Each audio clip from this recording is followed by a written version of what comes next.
C'est avec beaucoup de joie que je vais vous faire un conte aujourd'hui.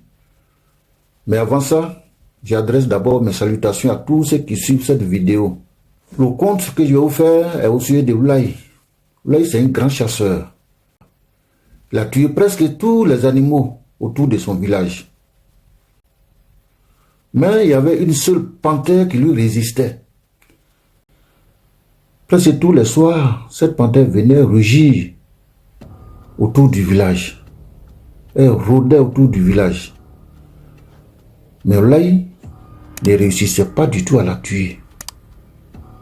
Un jour fatigué, il allait se promener au bord de la rivière. Et là-bas, il a rencontré une femme d'une beauté angélique. Elle s'appelait Sebaï. Là, il s'est approché de Sebaï. Et après une conversation qui a duré quelques jours, les deux ont décidé de se marier. Mais la mère de Oulaye, une femme très âgée, a donné des instructions à son fils. Mon fils, je n'ai rien contre ce mariage. Mais surtout... Mais il faut tout faire pour éviter de montrer tes flèches à cette femme. Les flèches avec lesquelles tu chasses, il faut les cacher. Dès qu'elle va dans ta case, il faut cacher ses flèches. Il ne faut pas lui montrer. Si tu lui montres ses flèches, c'est avec les mêmes flèches qu'elle va te tuer. Là, il est réellement épaté par les conseils de sa maman. Et dès qu'il est arrivé dans la case avec la femme, effectivement, il a caché les flèches. Et chose bizarre, depuis que la femme a mis pied dans le village, la panthère ne rôdait plus autour du village. Mais chaque jour, la femme ne faisait que supplier Oulaye, pardon, donne-moi tes flèches. Parce que mon père aussi était chasseur comme toi. Et c'est moi qui nettoyais ses flèches avant qu'il n'ait pas chassé. Donne-moi tes flèches, je vais les nettoyer. Oulaye refusait. Mais la femme ne faisait qu'insister. Et un jour, Oulaye n'en pouvait plus. Il dit, ah vraiment, je suis fatigué. Je vais donner ces flèches-là à la femme et j'aurai ma paix. Oulaye allait prendre les flèches qu'il a déposées dans la case et il a commencé à chercher la femme. Bizarrement, ces jours-là, la femme, elle est sortie depuis le matin, elle n'est plus revenue. Elle ne savait quoi faire. Et pendant ce temps, la panthère a encore commencé à rugir autour du village. La panthère a encore commencé à rôder. Là, il a pris ses flèches. Il est parti à la poursuite de la bête. Dès qu'il s'est approché,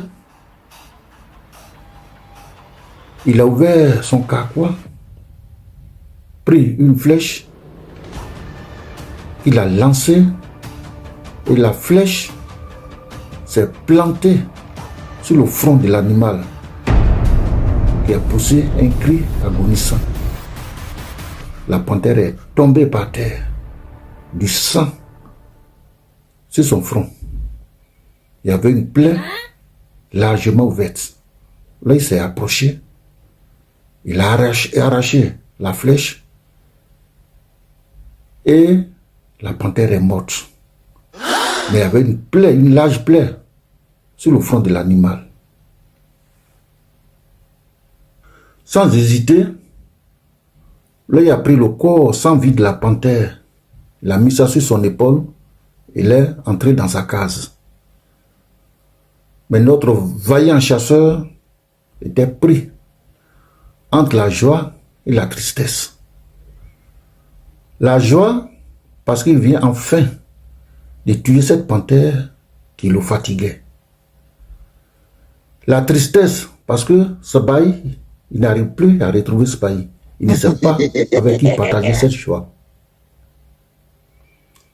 Alors, il a déposé le corps sans vie de l'animal à ses pieds et il a commencé à dormir. Dès qu'il s'est réveillé, il s'est précipité sur le corps de l'animal. Parce qu'il voulait prendre enfin l'animal mort. Il voulait présenter ça à tout le village pour qu'on puisse célébrer la victoire. Mais à sa grande surprise, le corps de l'animal n'était pas là. Ça a été remplacé par le corps de sa femme Sebaï. C'est plutôt le corps de sa femme Sebaï qui était là, déposé à la place du corps de la panthère. Et sur le front de Sebaï, il y avait une large plaie, identique à la plaie qui a été laissée par la flèche de Oulaï. Là, il a lancé Quoi? Ce n'est plus la panthère, c'est Sébaïé. un cri. Agonissant, il est tombé et ce cri a réveillé tout le village. Ils sont venus remplir la case. Et parmi eux, il y avait un devin, le devin du village aussi était venu, qui a constaté les faits. Il a dit effectivement, c'est toutes les panthères, tous les animaux qui se sont regroupés pour transmettre le pouvoir à Sebaï, qui en réalité n'était pas une femme, mais une panthère. Tout le monde était étonné. Donc, voici la fin de la conte.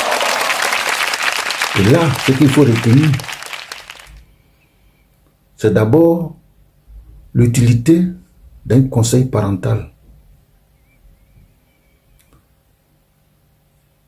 Oulaï a été guidé par les conseils de sa maman jusque-là.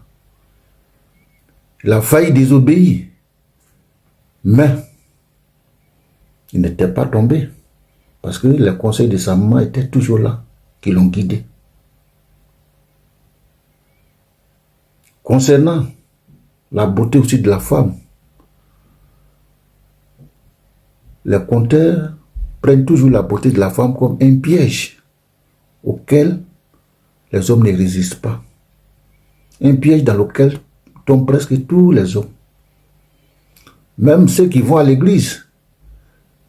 La chute du roi David, ça provenait d'une très belle femme. La chute de Samson, ça provenait d'une très belle femme.